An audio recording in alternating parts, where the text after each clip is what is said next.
I'm Hannah Rollins, and this I believe. As a little girl, Christmas was my favorite holiday. There was nothing quite as special as waking up early to presents and hot cocoa. I would wake up at the crack of dawn and rush into my parents' room, barely pausing to look at the snow-covered lawn outside. My mother would shush me and quickly usher me downstairs so I didn't wake my father. Soon, everyone in my house would be gathered downstairs in front of the tree, ready to open presents. To a kid, this day was a type of magic like no other. Soon, the years passed and I wasn't a kid anymore. Santa and his reindeer had left my mind, replaced by a new type of magic: books. Every day after school, I begged my grandmother to take me to the library so I could find a new obsession for the week. Harry Potter, Percy Jackson, it was far too easy to be consumed by these worlds, places where magic and the mundane coexisted.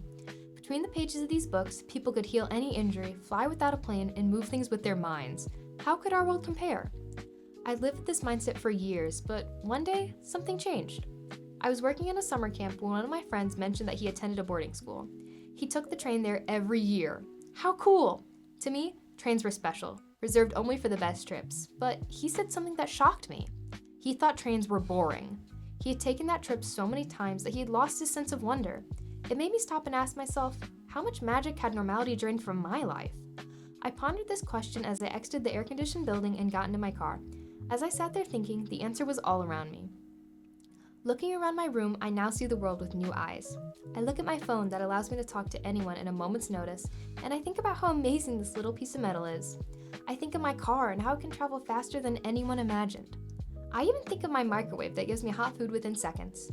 These things may seem small now, but none of these existed 200 years ago. The world is constant in its advancement forward. We might not be able to fly like a bird or leap back in time, but what we have isn't insignificant. Look around yourself and think of phones and cars and life. Don't let routine suck the magic out of your day. I believe that our world is filled with things beyond our imagination. You just have to be willing to see them.